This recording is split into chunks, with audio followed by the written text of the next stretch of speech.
Bon, si vous avez regardé ne serait-ce que 2-3 vidéos sur la chaîne, vous avez pas pu passer à côté de l'importance de faire des études. C'est impossible. J'ai fait une kyrielle de vidéos sur le sujet qui l'aborde par tous les angles. Donc vraiment les études c'est primordial. Et si vous voulez devenir le meilleur, les études ça suffira pas. Ce qu'il faut c'est la polyvalence. La première chose qu'on regarde chez quelqu'un, c'est sa polyvalence. Une personne qui est capable de s'adapter rapidement, d'être endurant, méthodique, organisé, assidu, performant, c'est des choses qui font la différence. Une personne qui a toutes les connaissances mais qui est mal à l'aise à l'oral ou qui est pas capable de s'adapter rapidement à des situations ou qui s'arrête à la première difficulté, qui recule face à l'obstacle, cette personne-là elle sera pas prise. Alors qu'une personne à côté qui a peut-être moins de connaissances mais qui a la hargne, qui est prête à franchir tous les obstacles, qui est à l'aise à l'oral, qui est capable de s'adapter à plusieurs mondes différents à chaque situation, cette personne-là elle fait la différence. Et ça c'est des qualités qui s'acquièrent avec le sport. C'est des qualités qui viennent même inconsciemment avec le sport. L'endurance, la compétition, l'assiduité, la régularité, tout ça c'est des capacités qui sont inhérentes au sport. Tu vois, quand tu fais du sport, il y a de la compétition, il y a des échecs, il y a l'obligation à chaque fois de surpasser, de faire mieux. Tout ça c'est des qualités indispensables qu'on regardera tout de suite chez vous. Et c'est des choses qui peuvent ressortir au premier entretien. Donc vraiment le sport c'est essentiel. Bon, c'est des choses que vous pouvez acquérir en dehors du sport, mais le sport en plus d'être une activité aux vertus indénombrables sur le corps, ça vous permet à long terme de forger votre mental et à court terme de décompresser pour pouvoir développer parallèlement la fatigue intellectuelle et une fatigue physique, parce que si vous êtes fatigué que mentalement mais pas physiquement, vous dormirez pas aussi bien que si vous vous êtes dépensé et que vous avez fait du sport. Donc vous l'aurez compris, j'ai fait énormément de sport durant mes 2 années de prépa et j'en ai profité pour me fixer un objectif sur 365 jours que j'ai résumé à travers cette vidéo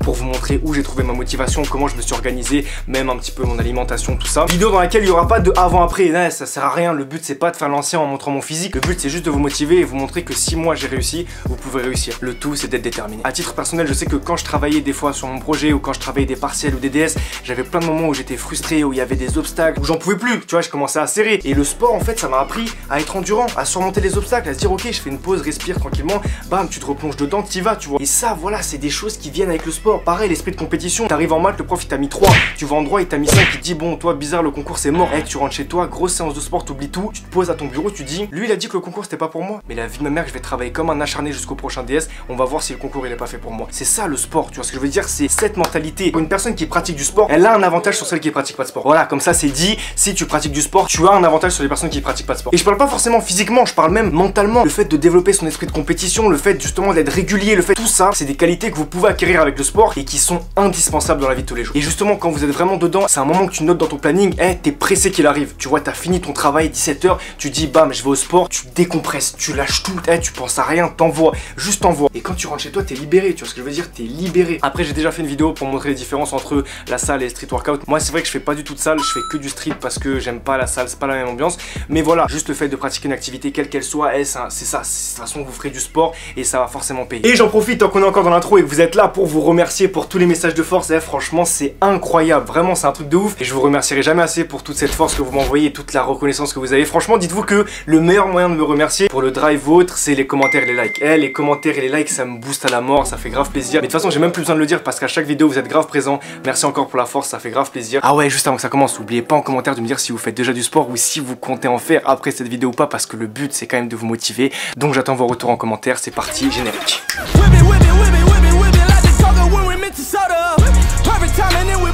Comme je l'avais dit, vous allez me voir plus souvent que prévu.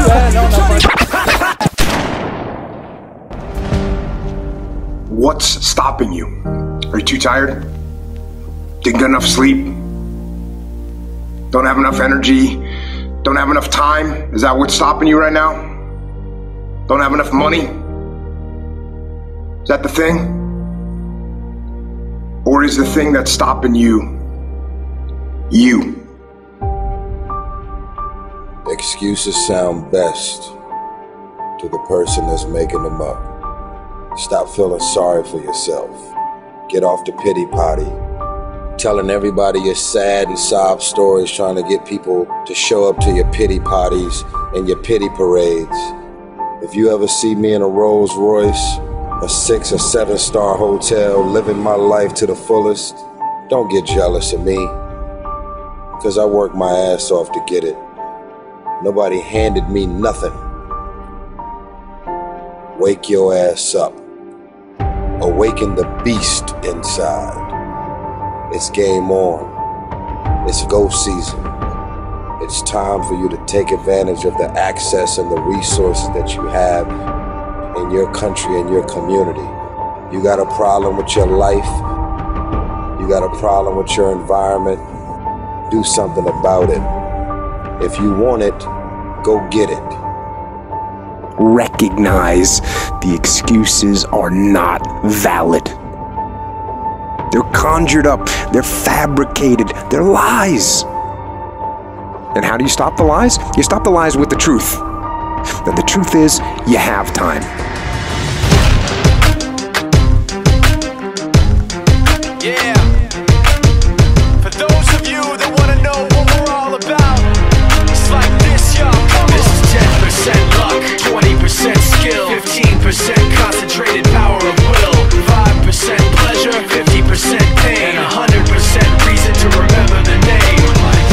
He doesn't need his name up in lights, he just wants to be heard, whether it's the beat or the mic. He feels so unlike everybody else, alone, in spite of the fact that some people still think that they know him. But fuck him, he knows the code. It's not about the salary, it's all about reality and making some noise, making a story, making sure his click stays up. That means when he puts it down, Tox picking it up. Let's go. Who the hell is he anyway? He never really talks much, never concerned with status, but still leaving him starstruck. Humble through opportunities given despite the fact that many misjudge him cause he makes a living from writing raps. Put it together himself, now the picture connects, never asking for someone's help or to get some respect. He's only focused on what he wrote, his will is beyond reach, and now it all unfolds, the skill of an artist. This is 20% skill, 80% fear, be 100% clear, cause Ryu was ill. Who would've thought he'd be the one that set the West in flames? And I heard him wreck it with the crystal method, name of the game. Came back, dropped Megadeth, took him to church. I like Bleach, man. Ryu had the stupidest verse, this dude is the truth. Now everybody giving them guest spots and stocks through the roof. I heard he fucking with that stock.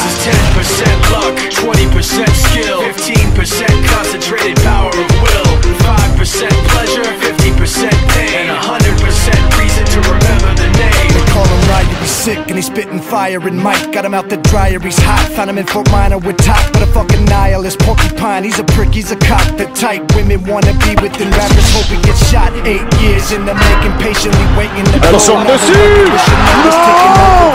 He's got a partner in crime, this shit is equally dope. You won't believe the kind of shit that comes out of this kid's throat. He's not your everyday on the block. He knows how to work with what he's got, making his way to the top. He often gets a comment on his name. People keep asking him, was it given that birth, or does it stand for an acronym? No, he's living proof. Let him rock in the booth. He'll get you buzzing quicker than a shot of vodka with juice. Him and his crew are known around as one of the best, dedicated to what they do and give 100%. Forget Mike, nobody really knows how or why he works so hard. It seems like he's never got time, because he writes every note and he writes every line. And I've seen him at work when that light goes on in his mind. It's like a design is written in his head every time, before he even touches a key or speaks in a rhyme. And those motherfuckers he runs with, the kids that he signed, ridiculous, without even trying. How do they do it? This is 10% luck, 20% skill, 15% concentrated power of will, 5% pleasure, 50% pain, and 100% reason to remember the name. This is 10% luck, 20% skill, 15% concentrated power of will, 5% pleasure, 50% pain, and 100% reason to remember the name. Listen to me very closely. You can write everything down if you want to. Be brave enough to write every one of your goals down, but I'm going to tell you something. Life's going to hit you in your mouth, and you got to do me a huge favor. Your why has to be greater than that knockdown. Listen to me, many of you right now, life's got you up against the rope, and you got to do me a favor. Like, you can't give up. You can't give in. Listen to me, if it was easy, everybody would do it. And if life's got you backed up, I need you to do what Buster Douglas did. Buster Douglas started fighting back. He said, I know you knocked out 30 other people before me, but I won't be the 31st. You got to tell life, I don't know who you've been dealing with, but you ain't dealt with me. You got to tell bankruptcy. You got to tell divorce. You got to tell sickness. I don't know who you've been dealing with, but you come up against the wrong one this time. I'm saying this to you. As you're going through your go-through and you ready to quit, you ready to give up, you ready to give in because it don't look like you think it should look. When you in your dark place and they about to take over the whole place, you got to start thinking in ways you never thought before. I'm telling you right now because I care about you. I'm telling you right now because I've been there. I've done that. You've been in it for 3 years and you about to quit. You've been doing it for 5 years and it don't look like you think. You put all your money in it. You put all your time in it. People are looking at you crazy. 5 years you've invested. Hoes. Hoes. I said the lean just slider. I'm with my team and we gonna. All of these foreigns, they nauseous. Whip it, whip it, whip it, whip it, whip it like the coca when we Minnesota.